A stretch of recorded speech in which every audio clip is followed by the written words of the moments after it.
इंसाफ, ये लीजिए लड्डू खाइए। अरे खाइए ना। तू पागल हो गया है क्या? हैप्पी बर्थडे मेम साहब, कैसा लगा लड्डू आपको? तेरी इतनी हिम्मत हो गई, तूने मेरे पे हाथ उठाया? तरुण, तरुण बाहर आओ। क्या हुआ, क्यों चिल्ला रही हो? देख ना, इस दो कौड़ी के नौकर ने मेरे मुंह में जबरदस्ती लड्डू डाला है और ये लड्डू खराब है। अगर मेरे कुछ हो जाता तो कौन जिम्मेदार होता? तेरी इतनी हिम्मत, तूने अपनी मालकिन के साथ बदतमीजी की। इस घर का नौकर है, अपनी औकात भूल गया तू। और तरुण, इसने सिर्फ लड्डू ही नहीं डाला मेरे मुंह में, मेरे ऊपर हाथ भी उठाया है। इसकी इतनी हिम्मत होगी कि ये मेरे ऊपर हाथ उठाएगा? तुम पर हाथ उठाया? इसे तो मैं बताता हूँ, रुक। साहब, अपना हाथ संभाल के रखो, समझ गए? आज मैं बहुत गुस्से में हूँ। अगर मेरे सामने कुछ भी हरकत करने की जरूरत की ना, तो मुझे खुद नहीं पता मैं आप दोनों के साथ क्या करूंगा। आज आप अपने नौकर के साथ नहीं बल्कि एक बेटे के साथ बात कर रहे हो। क्या बकवास करे जा रहा है तू? तूने मेरे ऊपर हाथ उठाया वो ठीक था, तूने क्या किया अभी? तेरी इतनी हिम्मत कैसे हो गई? तू तू नौकर है, तू अपनी औकात भूल गया है क्या? हाँ, हूं मैं एक नौकर, पर उससे पहले मैं एक बेटा भी हूँ। अरे शर्म आनी चाहिए आपको, कितनी गिरी हुई हरकत की आपने। अरे ऐसा क्या कर दिया मेरी पत्नी ने जो तू इतना चिल्ला रहा है?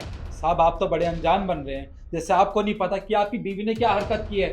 अरे इन्होंने मुझे खराब मिठाइयां दे दी थी, पता नहीं कितने महीने पुरानी मिठाई थी वो। हमें खुशी खुशी वो अपने घर ले गया, सोचा कि बाबूजी को खिलाऊंगा तो खुश हो जाएंगे, पर उनकी तबीयत अचानक से खराब हो गई वो मिठाई खा के। अरे बेहोश हो गए थे वो तो जैसे तैसे मैं उनको अस्पताल ले गया, वरना आज आज मेरे पिताजी इस दुनिया में नहीं रहते। साहब, अगर किसी गरीब का भला नहीं कर सकते हो तो बुरा तो मत किया करो। अरे क्या जरूरत थी वो मिठाई खिलाने की? अगर वो खराब हो गई थी तो फेंक देते ना। आपने सोचा कि वो फेंकने से तो अच्छा है इस गरीब को दे देते, इसे क्या ही पता चलेगा। तुमने इसे खराब मिठाई दी? नहीं तरुण, मैंने नहीं दिया इसे खराब मिठाई, इसको किसी और ने दी होगी। ये मेरा नाम लगा रहा है।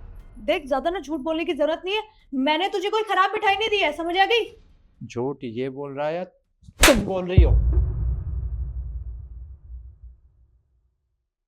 तुमसे मैंने कहा था वो मिठाई फेंक देना, कहा था ना? दीदी, किचन में इतनी गंदी बदबू आ रही है उन मिठाइयों में से, उन्हें फेंक क्यों नहीं देती हो? खराब हो गई है वो बिल्कुल। फेंकना क्यों है? मैं रामू को दे दूंगी ना उन मिठाइयों को। अरे कैसी बात कर रही हो तुम? उन मिठाइयों को खाकर तो जानवर भी बीमार हो जाएंगे, वो तो फिर भी इंसान है। किसी को मिठाई मत देना, फेंक देना। ठीक है, मैं फेंक। हाँ।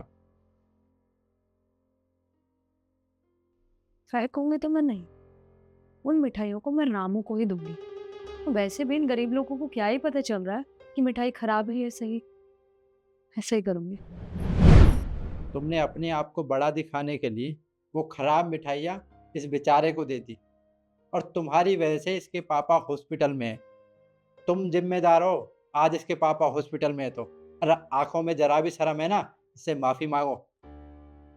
देखो, तुम मुझे माफ कर दो, मुझसे गलती हो गई। मैडम, क्या करूंगा इस माफी का? अरे माफी मांगने से मेरे बाबूजी ठीक थोड़ी हो जाएंगे। अरे कितनी बुरी हालत है उनकी, मुझसे तो देखा भी नहीं जा रहा। पर आप लोग गरीबों का दर्द कहाँ समझ सकते हो? साहब, बस बहुत हो गया।